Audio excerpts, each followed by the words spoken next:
नमस्कार दोस्तों, एक बार फिर से स्वागत है आपका मेरे यूट्यूब चैनल पर।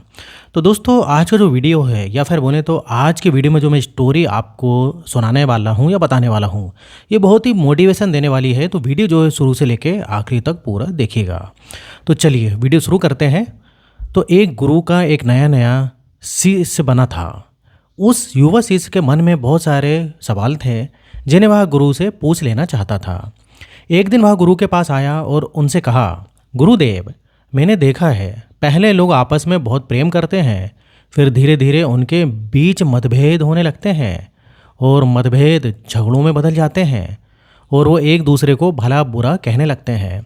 फिर रिश्ते टूट जाते हैं और प्रेम नफरत में बदल जाता है। गुरुदेव, आखिर ऐसा क्यों होता है कि जहाँ प्रेम था अब उसकी जगह नफरत ने ले ली है? गुरु ने कहा, आज मैं एक किसान से मिलने उसके घर जा रहा हूँ और तुम भी साथ चलना। तुम्हारे इस प्रश्न का उत्तर तुम्हें वहीं मिल जाएगा। थोड़ी देर बाद गुरु शिष्य को लेकर पास के एक गांव में पहुंचे। गांव के बीचों बीच पहुंचकर उन्होंने वहां बने एक घर के दरवाजे को खटखटाया। अंदर से एक व्यक्ति बाहर आया। उसने गुरु को प्रणाम किया और कहा, कहिए गुरुदेव, मैं किस प्रकार आपकी सेवा कर सकता हूँ? गुरु ने उस व्यक्ति से कहा, तुम्हारी पत्नी के साथ जो विवाद चल रहा था, क्या वह समाप्त हो गया? क्या अब तुम खुश हो? उस व्यक्ति ने कहा, उस औरत से विवाह करके मेरे जीवन की सबसे बड़ी गलती है गुरुदेव। वह बिल्कुल भी अच्छी नहीं है। वह मेरा और मेरे परिवार का ख्याल नहीं रखती। वह हमेशा अकड़ कर बात करती है। वह हमेशा गुस्से में रहती है। उसने आज तक मुझे समझा ही नहीं है, मेरी कोई बात मानी ही नहीं। वह बिल्कुल भी अच्छी नहीं है। ईश्वर ने मेरे भाग में ना जाने ये कैसी पत्नी लिखी है। अब वो मुझे छोड़कर मायके चली गई है और अब तो मैं भी यही चाहता हूँ कि वह वहीं रहे और कभी मेरे जीवन में वापस ना आए। गुरु ने अपने शिष्य से कहा, देखा तुमने, यही मनुष्य का स्वभाव है। हर मनुष्य के अंदर अच्छाई और बुराई दोनों होती हैं, लेकिन मनुष्य सिर्फ बुराई को ही याद रखता है, अच्छाई को नहीं। और जब वह किसी की बुराई करने पर आता है तो शुरू से लेकर अंत तक सिर्फ बुरा ही देखता है और बुरा ही बोलता है। और जब वह अपने मन में सब कुछ बुरा ही बैठा लेता है तब वह यह आशा करता है कि उसके जीवन में सब अच्छा हो। बुराई से जीवन में अच्छाई कैसे आ सकती है? जीवन में अच्छाई लाने के लिए, सुख और शांति लाने के लिए हमें अच्छाई को तो देखना ही होगा। लेकिन यह काम कोई नहीं करता, क्योंकि ऐसा करने से मनुष्य के अहंकार को चोट पहुंचती है और वो अपने अहंकार के सिंहासन से गिरना नहीं चाहता। गुरु के मुख से ये सब बातें सुनकर उस व्यक्ति ने कहा, गुरुदेव, आप ये क्या कह रहे हैं? अगर कोई बुरा है तो उसने बुराई तो देखी ही होगी। मेरी पत्नी बुरी है तो मैं उसमें बुराई ही देखूंगा। उसने आज तक ऐसा कोई काम नहीं किया जिससे मैं खुश हो सकूं। गुरु ने कहा, क्या आज तक तुमने कोई ऐसा कार्य किया जिससे तुम्हारी पत्नी खुश हो सके? उस व्यक्ति ने कहा, उसने मुझे कभी कोई ऐसा मौका ही नहीं दिया गुरुदेव कि मैं उसके लिए कुछ कर सकूं। गुरु ने कहा, चलो तुम कुछ देर के लिए ये सारी बुराइयां छोड़ दो। अपनी पत्नी की कमियों को भूल जाओ। अपनी पत्नी की कोई एक अच्छाई को याद करो और मुझे बताओ। उस व्यक्ति ने कहा, एक बार मेरी माँ बहुत बीमार पड़ गई थी, तब उसने उनकी बहुत सेवा की थी। उन दिनों उसने रात दिन का भी ध्यान नहीं रखा था। गुरु ने कहा, क्या इसके अलावा तुम्हें अपनी पत्नी की कोई और अच्छाई याद आ रही है? उस व्यक्ति ने कहा कि हाँ, वो हमेशा घर में सुबह सबसे पहले उठती थी और वह मेरे माता पिता के खाने का बहुत ध्यान रखती थी।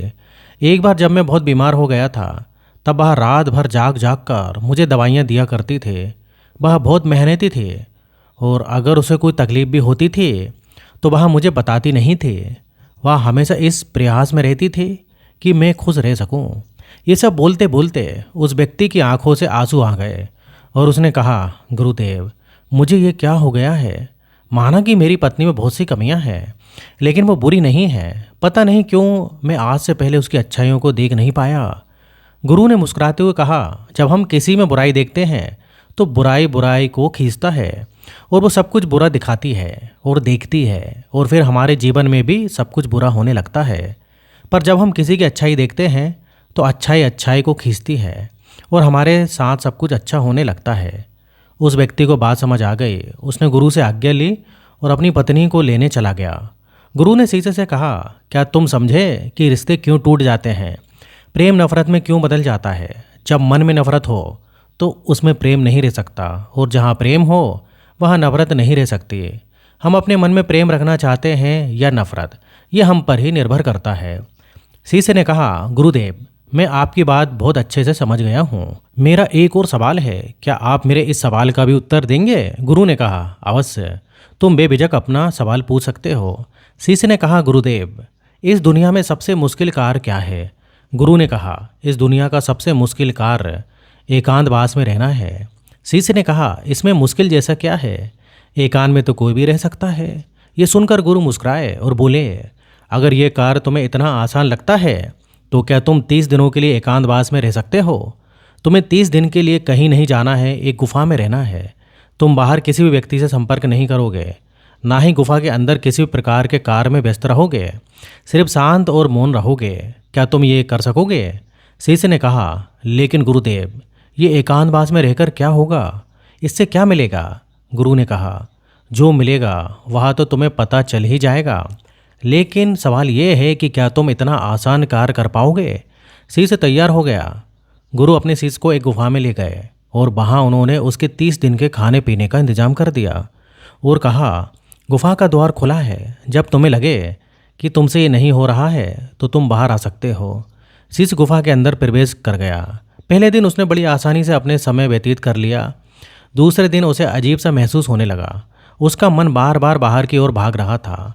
उसे घुटन हो रही थी। वह इधर उधर टहलने लगा, घबराने लगा, लेकिन जैसे तैसे करके उसने दूसरा दिन भी काट लिया। पर तीसरे दिन वह बहुत बेचैन हो गया। उसके मन में विचार आने लगे कि वह ये क्या बेकार का काम कर रहा है। बाहर पता नहीं क्या क्या हो रहा होगा और वह यहाँ गुफा में बैठा है। वह तीसरे दिन ही गुफा से बाहर आ गया और गुरु के पास पहुँचा। शिष्य को देखते हुए गुरु मुस्कुराए और बोले, मैं तुम्हारा ही इंतजार कर रहा था। 30 दिन एकांत में रहने की बात हुई थी, पर तुम तो 3 दिन में ही बाहर आ गए। शिष्य ने कहा, पता नहीं गुरुदेव, पर मैं अंदर से बहुत अधिक बेचैन हो रहा था। बस बार बार बाहर जाने का मन कर रहा था। इन 3 दिनों में मैं एकांत भी नहीं साध पाया। मन में बहुत सारे विचार, भावनाएं, कल्पनाएं और बहुत कुछ चल रहा था। कोई मुझे जबरदस्ती बाहर की ओर खींच रहा था। गुरु ने कहा, वह कोई और नहीं, तुम्हारा मन था। मन को एकांत पसंद ही नहीं है। वह हमेशा किसी दूसरे को ढूंढता रहता है, लेकिन जब उसे कोई दूसरा नहीं मिलता, कोई दूसरा दिखाई नहीं देता, तो वह बेचैन हो जाता है, क्योंकि उसका वजूद दूसरों से ही है। अगर दूसरे नहीं होंगे तो मन की शक्ति खत्म हो जाएगी और वह तुम पर से अपना नियंत्रण खोने लगेगा। इसलिए वह जल्द से जल्द तुम्हें बाहर की ओर ले जाना चाहता था और तुम बाहर आ गए। शिष्य ने कहा, गुरुदेव, आप बिल्कुल ठीक कह रहे थे कि एकांतवास करना दुनिया का एक बहुत ही मुश्किल कार्य है। गुरु ने कहा, तुमने ये नहीं पूछा कि इस दुनिया का सबसे आसान कार्य क्या है? शिष्य ने कहा, गुरुदेव, मेरे मन में यह सवाल भी था, लेकिन मैं पूछ नहीं पाया। गुरु ने कहा, अगर इस दुनिया का सबसे मुश्किल कार्य एकांतवास है, तो इस दुनिया का सबसे आसान कार्य भी एकांतवास ही है। शिष्य ने कहा, आप ये कैसी विरोधाभासी बातें कर रहे हैं गुरुदेव? मैं समझ नहीं पा रहा। गुरु ने कहा, एकांतवास हमारा स्वभाव है।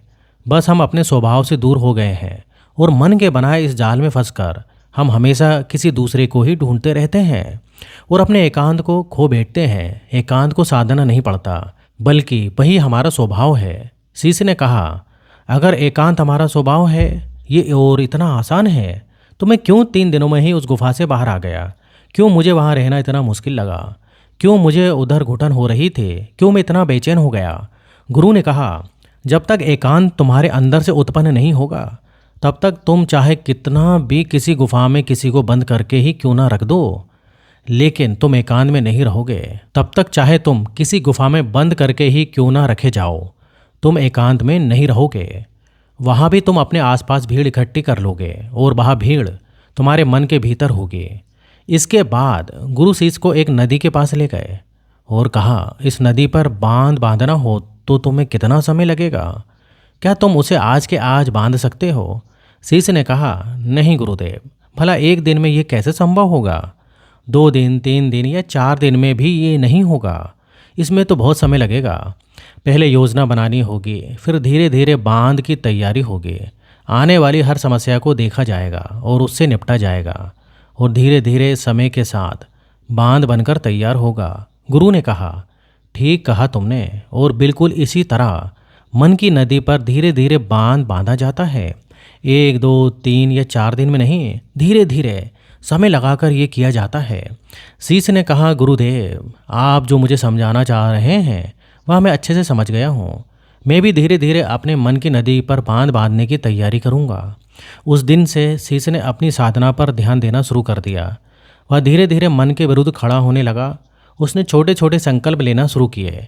उसने बहुत सारे संकल्पों को पूरा किया और बहुत सारे संकल्प उसके अधूरे रह गए, जो बीच में ही टूट गए थे। पर हर बार और अधिक मजबूत होता चला गया। हर संकल्प पूरा होने के साथ उसका खुद पर नियंत्रण बढ़ता चला गया। समय के साथ उसके छोटे छोटे संकल्प बड़े संकल्पों में बदलने लगे। फिर एक दिन उसने संकल्प लिया और वह उस गुफा के अंदर चला गया। 30 दिन में वह उस गुफा से बाहर नहीं आया। जब 30 दिन बीत गए तो गुरु को अपने शिष्य की चिंता हुई और वह उसे देखने के लिए गुफा में चले गए। और उन्होंने अंदर देखा कि उनका शिष्य बिल्कुल शांत होकर एक स्थान पर ध्यान में बैठा हुआ है। गुरु को देखते ही शिष्य खड़ा हो गया और उन्हें प्रणाम कर उनसे कहा, गुरुदेव, आप बिल्कुल सत्य ही कहते थे। एकांतवास करना बहुत ही आसान कार्य है। एकांत ही हमारा स्वभाव है और यही हमारी प्रकृति है। इसके लिए कुछ भी करना नहीं होता, ये है बस हमें दिखाई नहीं देता। इसके बाद शीश और गुरु दोनों उस गुफा से बाहर आ गए। अब आप सोच रहे होंगे कि इस एकांतवास की कहानी का मतलब क्या है। वास्तव में एकांत वह चीज़ है जो हमें सत्य दिखाता है, शांति दिखाता है। हम सब अपने जीवन में बहुत छोटी छोटी चीज़ों में उलझे रहते हैं, जो असल में इतनी मामूली हैं कि उनके होने या ना होने से कोई फ़र्क नहीं पड़ता। पर हमने उनको इतना बड़ा बना लिया है कि वह हमारे जीवन में बहुत मायने रखती हैं और हमारा जीवन उनके चारों ओर घूमता रहता है और हम वहीं के वहीं भटकते रहते हैं। इस दुनिया में कोई भी नहीं बचा, चाहे कोई कितना ही बड़ा इंसान क्यों ना हो, कितनी भी अकड़ के साथ क्यों ना खड़ा हो, सब मिट्टी में मिल गए हैं। राजा हो, भिखारी हो, शक्तिशाली हो या कमज़ोर, साधु या सन्यासी, कोई भी हो, किसी की अकड़ बाकी नहीं रही। जिन छोटी छोटी चीज़ों के लिए आज हम इतना लड़ते झगड़ते रहते हैं, क्या करोगे इन सब चीज़ों का? कुछ पल ही लगते हैं शरीर को मिट्टी में मिलने में, और हम ऐसे लड़ रहे हैं जैसे कि हम हमेशा यहीं रहने वाले हैं। कुछ समय मिला है, बहुत कीमती है, उपयोग कर लो और कुछ सीख लो, कुछ जान लो, कुछ तो जीवन जी लो। सब कुछ जानते हुए भी हम कुछ नहीं जानते। बस यही हमारी विडंबना है और यही हमारी बेहोशी है, और इसी से बाहर निकलने का नाम जागरण है और जागृति है और होश है और बुद्धत्व भी है। तो दोस्तों, वीडियो ख़त्म होता है। वीडियो अगर अच्छा लगे तो वीडियो को लाइक करिए, और इस टाइप से लाइफ चेंजिंग वीडियो मैं बनाते रहता हूँ। अगर आपने अभी तक मेरे चैनल को सब्सक्राइब नहीं किया है तो चैनल को सब्सक्राइब कर लें। तो यहाँ तक वीडियो देखने के लिए आपका बहुत बहुत धन्यवाद।